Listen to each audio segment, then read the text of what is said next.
Assalamualaikum warahmatullahi wabarakatuh. Materi kali ini kita membahas tentang pokok-pokok pemikiran aliran Mu'tazilah dari mata kuliah Ilmu Kalam yang diampu oleh Bapak dosen Imam Alfi MSI.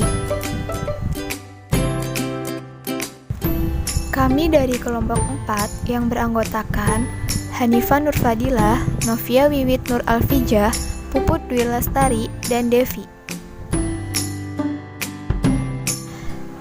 Dan materi yang akan kami presentasikan tentang permasalahan Mu'tazilah yaitu pengertian Mu'tazilah, asal-usul Mu'tazilah, tokoh-tokoh Mu'tazilah, dan doktrin-doktrin Mu'tazilah. Pengertian Mu'tazilah. Kata Mu'tazilah berasal dari kata itazala dengan makna yang berarti menjauhkan atau memisahkan diri dari sesuatu. Kata ini kemudian menjadi nama sebuah aliran di dalam ilmu kalam yang para sarjana menyebutnya sebagai Mu'tazilah. Mu'tazilah adalah golongan yang timbul pada masa Utsman bin Affan yang tidak memihak salah satu dari pihak Utsman atau lawannya. Mereka juga golongan tidak mau membaiat Utsman ketika diangkat. Golongan yang muncul pada masa Hasan Basri yang dipimpin oleh Wasil bin Atta. Golongan yang menganut free will yang menganggap Ahlus Sunnah dan Khawarij salah. Mu'tazilah adalah aliran teologi yang muncul pada masa Bani Umayyah berkisar antara 115 sampai 110 Hijriah. Dipimpin oleh Wasil Atta yang menganut 5 ajaran dasar.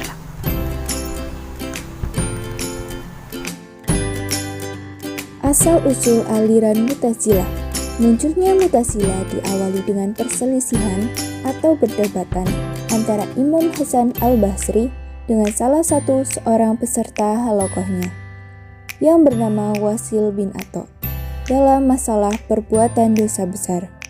Perselisihan itu tidak selesai dan dilanjutkan dengan menyingkirkan ataupun memisahkan Wasil bin Atta dari halaqah Imam Hasan al-Basri.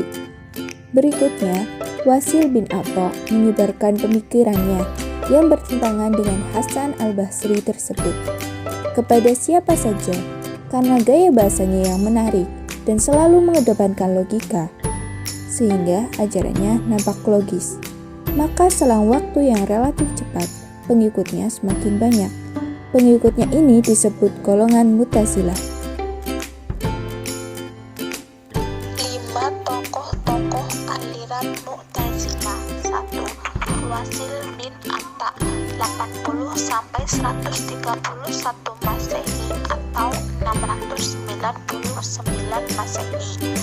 Ia adalah pendiri aliran Mu'tazilah dan yang meletakkan ajaran-ajaran yang 5 yang menjadi dasar semua golongan Mu'tazilah.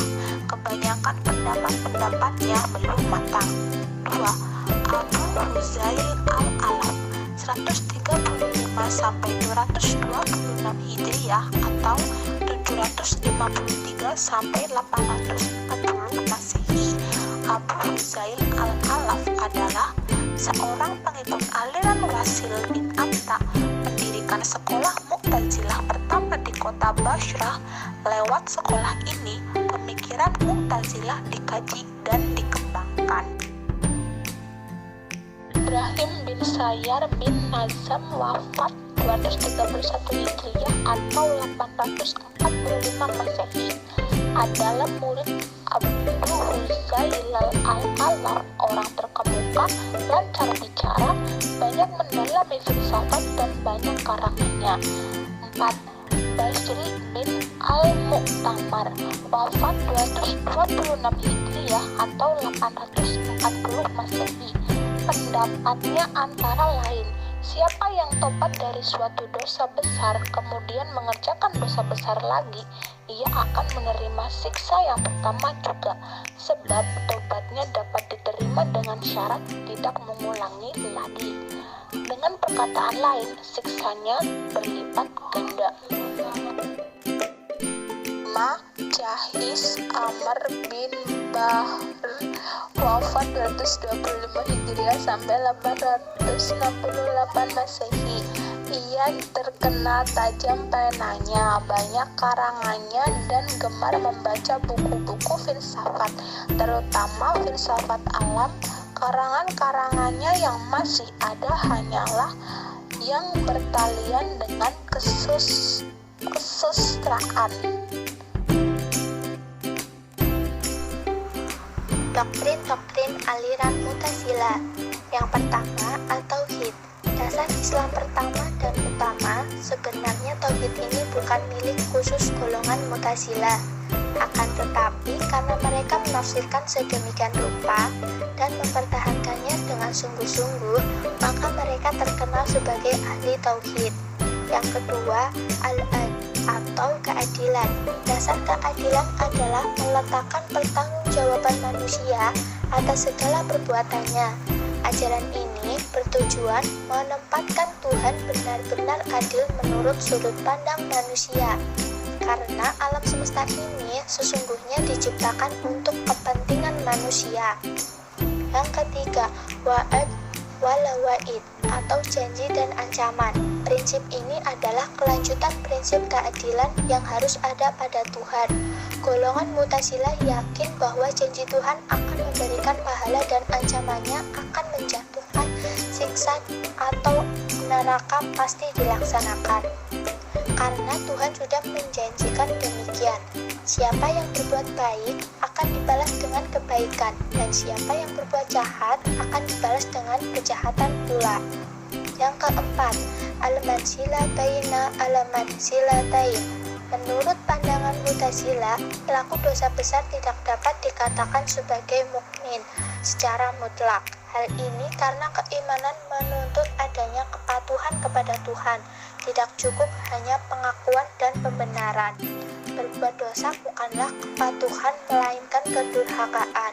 Yang kelima, al-amr bil ma'ruf wa an munkar. Ajaran yang kelima adalah menyuruh kebajikan dan melarang kemunkaran. Ajaran ini menekankan keberpihakan kepada kebenaran dan kebaikan. Ini merupakan konsekuensi logis dari keimanan seseorang. Pengakuan keimanan harus dibuktikan dengan perbuatan baik, di antaranya dengan menyuruh orang berbuat baik dan mencegahnya dari kejahatan. Kesimpulan, aliran kaum Mu'tazilah dipandang sebagai aliran yang menyimpang dari ajaran Islam. Dengan demikian, tak disenangi oleh sebagian umat Islam, terutama di Indonesia. Pandangan demikian timbul karena kaum Mu'tazilah dianggap tidak percaya kepada wahyu dan hanya mengaku kebenarannya yang diperoleh rasio. Namun sebagaimana diketahui, kaum Mu'tazilah tidak hanya memakai argumen rasional, tetapi juga memakai ayat-ayat Al-Quran dan hadis untuk menahan pendirian mereka. Aliran Mu'tazilah memiliki 5 ajaran pokok, yaitu 1. Tauhid atau keesaan Allah Subhanahu wa taala. 2. Keadilan Allah Subhanahu wa taala. 3. Janji dan ancaman. 4. Posisi di antara dua posisi atau al-manzilatu bainal manzilatain. Yang kelima, amar ma'ruf nahi mungkar.